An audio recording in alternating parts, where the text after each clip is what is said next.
प्यारे बच्चों, आपका आज की हिंदी कक्षा में स्वागत है। आशा करती हूँ आप सभी अपना कार्य समय पर पूरा कर रहे होंगे। मेरे प्यारे बच्चों, आज आपकी अध्यापिका आपको एक कहानी सुनाने जा रही हैं। कहानी को ध्यान से जरूर सुनिएगा, क्योंकि यह कहानी आपको आज के नए विषय से अवगत कराएगी। तो चलिए सुनते हैं हमारी आज की कहानी। एक दिन मूडल, फूडल और इसला गर्मी के मौसम में बगीचे में खेल रहे थे। अचानक से सुहावना मौसम तेज धूप में बदल गया। तभी सब बच्चों ने आपस में विचार विमर्श करके बगीचे में उपस्थित एक बड़े से घने वृक्ष के नीचे शरण लेने की सोची। बच्चे सूरज की तेज धूप से बचने के लिए उस वृक्ष के नीचे एकत्रित होकर उसकी छाया का आनंद लेने लगे। मूडल ने फूडल से बोला, आज इस वृक्ष ने तो हमें बचा लिया। यह वृक्ष हमारे लिए बहुत उपयोगी साबित हुआ है। फूडल ने भी मूडल की बात का समर्थन किया। वह बोला, वृक्ष अर्थात पेड़ का हर एक भाग वास्तव में बहुत उपयोगी होता है। हम पेड़ के हर एक भाग का प्रयोग कर सकते हैं। फिर कुछ समय उपरांत तीनों बच्चे अपने घरों की ओर चल दिए। आशा करती हूँ बच्चों आपने कहानी बड़े ही ध्यान से सुनी होगी।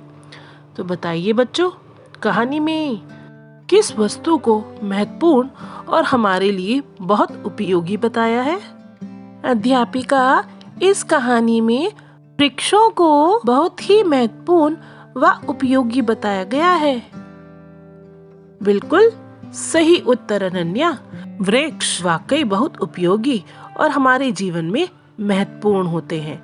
वृक्ष छोटे हो या बड़े, पेड़ हो या पौधे या फिर लता, वे हर रूप में हमारे लिए उपयोगी होते हैं। और हमारा आज का विषय है पौधों के विभिन्न प्रकार के अंग अर्थात भाग। तो चलिए जानते हैं पौधों के विभिन्न भागों के विषय में। पौधे हमारे आसपास की जगह को हरा भरा व सुंदर बनाते हैं।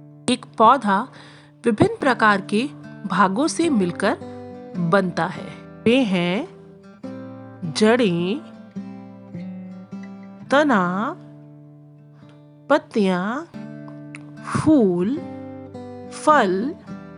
पौधे की जड़ें जमीन के अंदर पाई जाती हैं। यह पौधे को जमीन से पानी व अन्य खनिज लवणों को इकट्ठा करके पेड़ों तक पहुंचाने का कार्य करती हैं। पेड़ों की जड़ें पेड़ों को सीधा खड़ा होने में सहायता करती हैं। तना पौधे का एक मुख्य भाग होता है। तना जमीन के ऊपर स्थित होता है।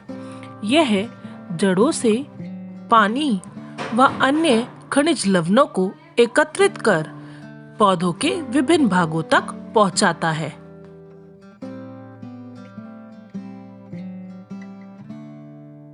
पत्तियां पौधों के तने से जुड़ी होती हैं। ये हरी, मुलायम व चपटी होती हैं। पत्तियां सूर्य के प्रकाश की उपस्थिति में भोजन बनाती हैं। फूल पौधे का सबसे सुंदर भाग होता है। ये विभिन्न रंग के होते हैं। फूलों के प्रारंभिक रूप को कली कहते हैं। फल पौधे का मीठा और रसदार भाग है, ये मांसल होते हैं। फलों में अक्सर बीज पाए जाते हैं, परंतु कुछ फलों में बीज नहीं होते हैं। तो प्यारे बच्चों, आशा करती हूँ आपने आज के विषय पौधों के विभिन्न भाग को अच्छे से समझा होगा। जी हाँ अध्यापिका, हमने आज का विषय बहुत अच्छे से कंठस्थ किया है। तो प्यारे बच्चों, आओ आज के इस नए विषय से कुछ और नया सीखें। प्यारे बच्चों, आपने जो अभी कहानी सुनी वह पौधों से संबंधित जानकारी प्राप्त की, उन सभी में इन निम्नलिखित शब्दों का प्रयोग हुआ है। ये निम्नलिखित शब्द हमें संज्ञा के विषय में कुछ जानकारी देते हैं। जी हाँ, इन शब्दों को विशेषण कहते हैं। ये जानते हैं विशेषण को विस्तार से। संज्ञा या सर्वनाम शब्दों की विशेषता बताने वाले शब्दों को विशेषण कहते हैं। अर्थात विशेषण के द्वारा हमें हमारी संज्ञा या सर्वनाम शब्द से संबंधित कुछ अन्य जानकारी प्राप्त होती है।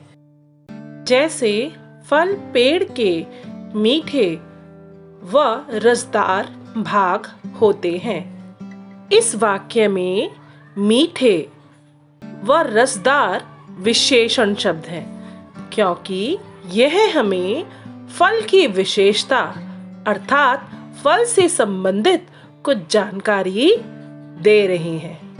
आशा करती हूँ आप सबको समझ आ गया होगा कि विशेषण किसे कहते हैं। और अब बढ़ते हैं हमारे गृह कार्य की ओर। प्यारे बच्चों, आपको निम्नलिखित विशेषण शब्दों से अपनी हिंदी की उत्तर पुस्तिका में वाक्य बनाने हैं। और आपके विशेषण शब्द हैं सुंदर, हरा, घना, मीठा और मुलायम। आशा करती हूँ आपको आज का विषय समझ आ गया होगा। आज के लिए इतना ही। फिर मिलेंगे नई कक्षा में नए विषय के साथ। धन्यवाद।